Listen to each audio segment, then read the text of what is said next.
Hoje a gente dá continuidade à análise entre o acordo Brasil e Portugal, na verdade os acordos entre Brasil e Portugal. Para quem perdeu, já tem um vídeo que eu comecei a analisar os benefícios e agora a gente faz um segundo vídeo para analisar os acordos em si. Para quem não me conhece, meu nome é Otávio Salum e hoje a gente trata justamente da segunda parte entre o acordo Brasil e Portugal. Vem comigo!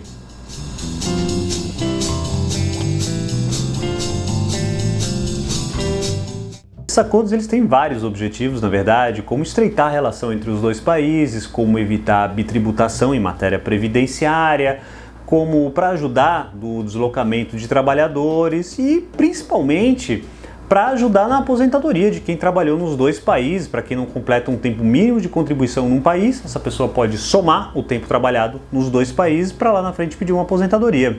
Bom, como eu já falei no outro vídeo, e nesse o Brasil tem mais de um acordo assinado com Portugal. Primeiramente, o Brasil assinou um acordo bilateral com Portugal em 95. Teve um acordo adicional em 2013 e depois teve um ajuste administrativo desse acordo adicional em 2015. O Brasil ainda assinou a Convenção Ibero-Americana, onde vários países assinaram também. Essa convenção é sobre direito previdenciário, sobre aposentadoria. Países como Brasil, Portugal, Uruguai, Argentina e Espanha, esses países assinaram essa convenção. Para o Brasil, essa convenção começou a valer em 2011. Alguns países, se vocês pegarem essa convenção, e na descrição do vídeo vai ter a convenção, vai ter os acordos, vai ter várias informações que vocês podem dar uma olhada ali. Se vocês pegarem essa convenção, vocês vão ver que outros países, como Cuba e México, por exemplo, assinaram a convenção, mas que para eles ainda não está em vigor, por causa de trâmite interno deles, do Congresso deles. Existe ainda o Acordo da Comunidade de Língua Portuguesa, que vários países, como o nome sugere, vários países de língua portuguesa assinaram, como o Brasil, Angola, Moçambique, Portugal. Só que é um detalhe, esse acordo ele já está assinado, só que ele não está em vigor, tá? Então eu não vou acabar não falando dele, mas fica ligado no canal que certamente quando ele entrar em vigor, quando ele passar a valer, eu vou trazer para vocês. Então por isso é interessante já você se inscrever, você apertar a sineta ali para sempre ficar ligado e se gostar do vídeo também já curte, já compartilha, porque daí bastante gente vai saber desse acordo, desses acordos que na verdade acaba passando despercebido por muita gente. Daí talvez, eu vou falar claro dos acordos, mas talvez você já se pergunte, pô, mas qual acordo eu devo aplicar? Vou aplicar o acordo bilateral Brasil e Portugal, vou aplicar essa convenção ibero-americana? Na convenção, via de regra, você ou tem que aplicar um ou outro, tá? Você tem que escolher, mas na convenção há uma previsão expressa dizendo que você pode escolher as melhores cláusulas. Bom, tratando primeiramente do acordo bilateral, ou seja, do acordo que apenas Brasil e Portugal assinaram, que é um acordo bem vantajoso, tem uma disposição que sempre tem nesses acordos, que é bem interessante, sobre a igualdade de tratamento em matéria previdenciária. Quer dizer que ali na dúvida, se tiver alguma previsão que não está clara no acordo ou na convenção, então o brasileiro e o português eles têm que ser tratados de maneira igual, repito, na matéria previdenciária. Outra disposição clássica nesse acordo, nesses tipos de acordo, é com relação ao deslocamento de pessoas. O que é isso? A pessoa pode se deslocar para outro país por uma empresa e continuar vinculada ao seu regime de origem. O que é isso? Por exemplo, um brasileiro que trabalha numa empresa brasileira, ele vai por essa empresa trabalhar um tempo em Portugal. Então, se não tivesse o acordo, ele teria que estar vinculado ao regime brasileiro, porque ele está indo em Portugal por causa de uma empresa brasileira, e ele teria que estar vinculado ao regime português, porque ele está exercendo uma atividade em Portugal. Então, com esse tipo de acordo, não há necessidade de fazer isso, mas há um prazo. A pessoa tem até 60 meses para ficar no outro país vinculado ao regime de origem, e esse prazo de 60 meses, ele pode vir a ser prorrogado por mais 12 meses. Para quem tem uma atividade independente, autônoma, também existe essa possibilidade, só que o prazo é outro, tá? O prazo é de 24 meses, eles não falam em prorrogação. Então é o caso, por exemplo, de um advogado que está prestando um serviço à distância, ele pode ficar até 2 anos no outro país, prestando serviço e vinculado ao seu regime de origem. Mas para fazer esse deslocamento é necessário que sejam preenchidos alguns formulários. Se você quiser dar uma olhada nos formulários, na descrição do vídeo eu estou deixando um link onde você acessa os formulários. Esses formulários têm que ser preenchidos, tem que passar pelo órgão previdenciário de origem para que a pessoa possa fazer esse deslocamento. Se ela simplesmente comprar a passagem e viajar, isso não vai ser aceito, vai ficar ilegal, vai acabar tendo uma bitributação. Existem ainda algumas disposições específicas para algumas classes de trabalhadores, por exemplo, o pessoal de transporte marítimo, de transporte aéreo.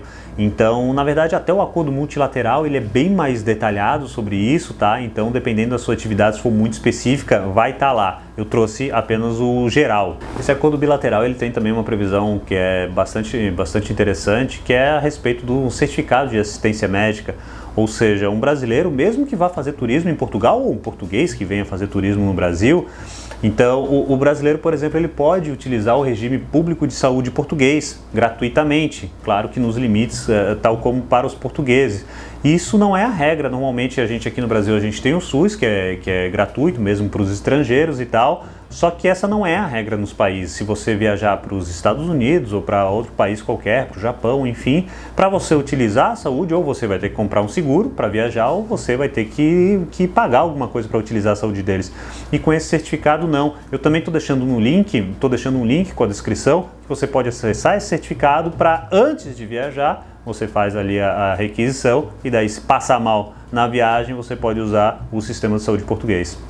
Esses acordos, eles tratam também de períodos por totalização e períodos independentes, que é justamente quando a gente fala como que vai se aposentar. Por exemplo, assim, tratando dos períodos independentes, uma pessoa que ela cumpriu os requisitos no Brasil e em Portugal, esse acordo não serve para nada, na verdade. Se um homem, vamos pensar um homem de 67 anos no Brasil, que trabalhou 15 anos no Brasil, certo? Ele tem então já o tempo mínimo de contribuição e já tem a idade, já ultrapassou, porque está com 67. Mas esse homem, ele trabalhou 15 anos no Brasil e 15 anos em Portugal, então ele também preencheu os requisitos em Portugal. Então, nesse caso, ele vai poder ter duas aposentadorias, e duas aposentadorias cheias. Ele se aposenta no Brasil, porque preencheu os requisitos, e se aposenta também em Portugal. E a gente tem também o período de totalização. Totalização, na verdade, é quando a gente soma os dois períodos. A gente faz essa soma para somar na carência, ou seja, para quando a pessoa não conseguiu atingir o tempo mínimo de contribuição, ela pega um período do outro país. Por exemplo, a pessoa trabalhou 10 anos no Brasil e 5 anos em Portugal. Então, com 10 anos ela não pode se aposentar, falando da aposentadoria por idade. Com 10 anos ela não se aposenta por idade no Brasil, porque faltam 5, e em Portugal ela também não se aposenta por idade, porque faltam 10 para completar o tempo mínimo de contribuição. O que essa pessoa pode fazer? Ela pode pegar os 10 anos do Brasil e os 5 anos de Portugal. Com esse período ela se aposenta nos dois países também. Só que daí ela vai se aposentar com um valor bem menor, porque ela vai se aposentar proporcionalmente a 10 anos no Brasil e proporcionalmente aos 5 pagos em Portugal. Lembrando que em Portugal não há essa vinculação do salário mínimo de benefício, tal como no Brasil. Quanto à Convenção Ibero-Americana, ela não é tão extensa como um acordo bilateral, ela tem menos previsão. Então ela, por exemplo, ela traz previsão de apenas 3 benefícios, que são considerados os benefícios básicos, que é a pensão por morte, aposentadoria por idade, aposentadoria por invalidez. Então o que quer dizer com isso? A pessoa não pode pegar, por exemplo, o tempo trabalhado em Portugal para trazer para o Brasil e pedir um auxílio-doença ou salário maternidade. Essa convenção multilateral, na verdade, ela é bem técnica. A convenção ela traz bastante previsão, ela traz previsão de proteção de dados, previsão de geral para proteger os dados das pessoas, porque visto que são vários países que assinaram, né, para que, enfim, não utilizem os dados de maneira errônea, então tem bastante previsão nesse sentido. Mas de modo geral, o acordo bilateral Brasil-Portugal é muito mais vantajoso do que a convenção multilateral, mas também é um acordo, como, enfim, já falei algumas vezes nesse e no outro vídeo, é um acordo que ele prevê uma gama grande de benefícios, provavelmente o acordo mais completo do Brasil, talvez junto com o da Alemanha, que o acordo Brasil e Alemanha também é bem completo, então dificilmente um acordo multilateral iria superar essa grande variedade de benefícios. E também, normalmente esses acordos bilaterais eles já são de difícil negociação, né? Porque os países têm que ceder, têm que ter mais ou menos os mesmos benefícios. Então vocês imaginam, se numa negociação bilateral já é difícil, imagina uma negociação multilateral com 5, 10, 15 países. A coisa se torna com certeza ainda mais complicada. Mas tem um detalhe nessa convenção multilateral que eu queria chamar a atenção de vocês. É uma parte mais técnica, mas ela traz expressamente como deve ser feito o cálculo do benefício. Normalmente esses acordos eles não trazem, eles não são tão detalhados assim, eles falam por cima. O que acontece? No Brasil, por exemplo, tem ali o anexo que fala do cálculo no Brasil, eles utilizam a regra antes da reforma da Previdência, porque o acordo foi assinado antes da reforma da Previdência, a reforma da Previdência de novembro de 2019. Então o que acontece?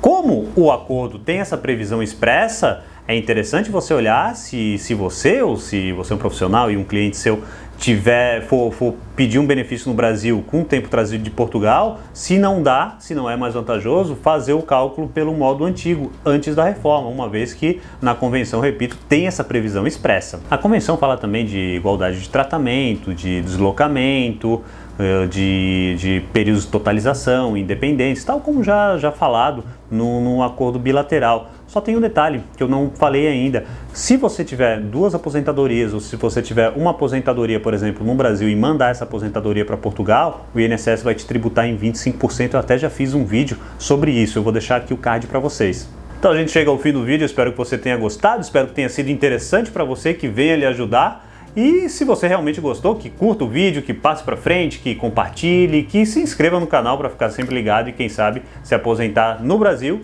e num outro país. A gente se vê na próxima semana. Até logo!